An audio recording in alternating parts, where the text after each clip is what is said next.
Baik. Assalamualaikum warahmatullahi wabarakatuh. Waalaikumsalam warahmatullahi wabarakatuh. Selamat pagi semuanya. Terima kasih telah menyempatkan waktunya untuk hadir dalam presentasi kita pada pagi hari ini. Yang terhormat Bapak Dr. Andes Haji Badrul Kamil MPDI selaku dosen pengampu dari mata kuliah Supervisi Bimbingan dan Konseling pada hari ini.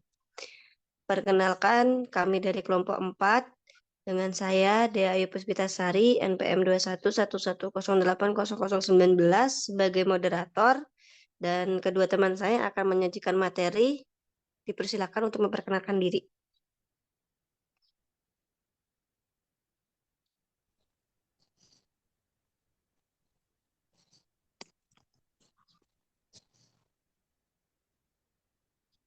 Baik, saya Heni Diel Firoza dengan NPM 21080201. Saya Pak Siti Nugraha dengan NPM 211080065. Oke, baik. Langsung saja. Materi yang akan kita bahas pada kesempatan hari ini adalah mengenai teknik-teknik evaluasi dalam bimbingan dan konseling. Kepada pemateri dipersilakan.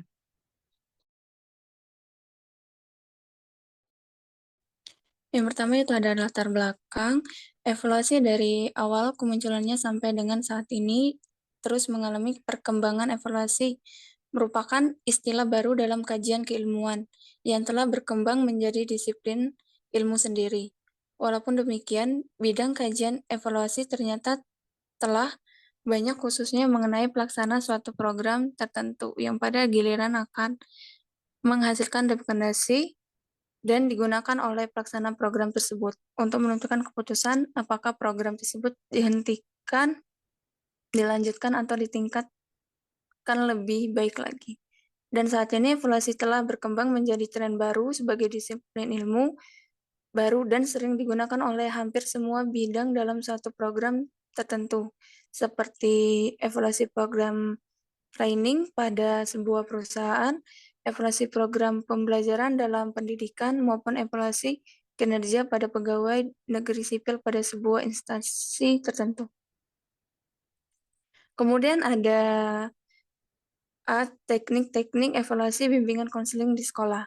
Evaluasi program bimbingan adalah usaha menilai esensi dan efektivitas pelayanan bimbingan itu sendiri demi meningkatkan mutu program bimbingan. Kemudian Azizah mengungkapkan bahwa penilaian program bimbingan konseling merupakan usaha untuk menilai sejauh mana pelaksana program itu mencapai tujuan yang telah ditetapkan. Selanjutnya, Don Lock atau Dineti meninjau evaluasi program BK lebih sempit, yaitu mengumpulkan informasi tentang kualitas dan membantu menentukan keputusan tentang program konseling yang akan dilakukan. Kegiatan penyelenggaraan bimbingan dan konseling di sekolah meliputi banyak aspek, baik yang menyangkut sumber daya manusia ataupun instrumen pendukung kegiatan lainnya. Adapun beberapa aspek tersebut ialah yang pertama ada lingkungan bimbingan, sarana yang ada, dan situasi daerah. Kedua, program kegiatan bimbingan. Ketiga, personal atau ketenagaan. Keempat, fasilitas teknik dan fisik. Kelima, pengelolaan dan administrasi bimbingan. Keenam, pembiayaan. Ketujuh, partisipasi personal. Kedelapan, proses kegiatan. Dan terakhir itu akibat sampingan. Selanjutnya B, langkah-langkah evaluasi bimbingan konseling di sekolah. Yang pertama ada merumuskan masalah atau beberapa pertanyaan. Yang kedua mengembangkan atau menyusun instrumen pengumpulan data. Yang ketiga mengumpulkan dan menganalisis data. Yang keempat melakukan tindak lanjut atau follow up.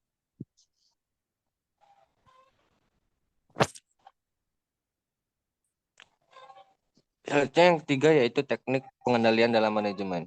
Pengendalian merupakan bagian dari pengetahuan perilaku terapan atau applied behavioral science, yaitu berbagai cara untuk menjalankan dan mengendalikan perusahaan atau organisasi yang dianggap baik berdasarkan asumsi-asumsi tertentu. Maksud dari dianggap baik di sini adalah tolak ukur kinerja yang mencerminkan perusahaan atau organisasi yang berjalan secara efisien, efektif, dan produktif, serta apresiasi kepada sumber daya yang dimiliki perusahaan atau organisasi. Baik, yang pertama itu ada jenis-jenis manajemen, ada 3 jenis pengendalian manajemen, yaitu pengendalian pendahuluan, bersamaan, dan umpan balik. Yang kedua, proses pengendalian manajemen. Orang yang sukses adalah orang yang terorganisasi dengan baik, memiliki tujuan hidup, memiliki pengendalian diri, dan cinta dalam hatinya. Hal tersebut juga berlaku untuk perusahaan atau organisasi.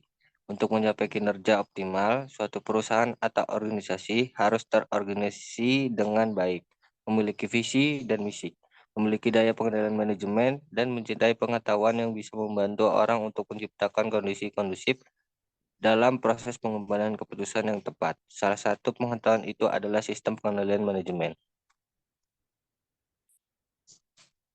Yang ketiga yaitu ciri-ciri pengendalian yang efektif. Yang pertama itu proses berawal ketika direktur mencari informasi tentang suatu aktivitas. Direktur ini dapat berupa sistem informasi, baik formal maupun informal, yang menyediakan informasi kepada pimpinan mengenai apa yang terjadi di dalam suatu aktivitas. Yang kedua, setelah informasi diperoleh, aktivitas yang terekam di dalamnya dibandingkan dengan standar atau patokan berupa kriteria mengenai apa yang seharusnya dilaksanakan dan seberapa jauh juga pembenaran. Yang ketiga, proses perbaikan dilaksanakan secara efektif sehingga penyimpangan dapat diubah dan kegiatan kembali mengikuti kriteria yang telah ditetapkan. Begitulah proses pengendalian manajemen agar berjalan dinamis dan berkelanjutan.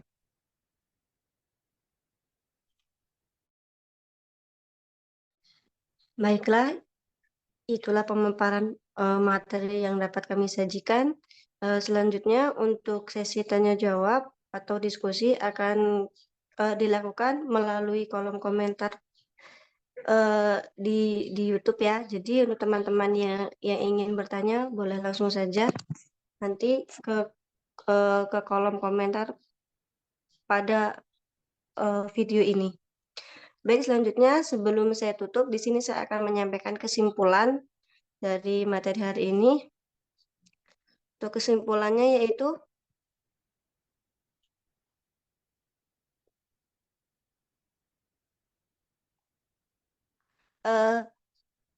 kegiatan penyelenggaraan bimbingan dan konseling di sekolah meliputi banyak aspek, baik yang menyangkut sumber daya manusia ataupun instrumen pendukung kegiatan lainnya. Bila aspek proses kegiatan yang hendak dievaluasi menggunakan kriteria lingkungan bimbingan, sarana yang ada, dan situasi daerah, instrumen teknik yang harus digunakan ialah checklist observasi kegiatan, tes situasi, wawancara, serta angket. Oleh sebab itu, metode atau pendekatan evaluasi pelaksana program bimbingan dan konseling yang dilakukan antara lain metode survei, observasi, eksperimental, dan studi kasus. Baik, itulah kesimpulan yang dapat saya sampaikan. Sebagai penutup, saya ucapkan terima kasih atas kehadirannya pada hari ini.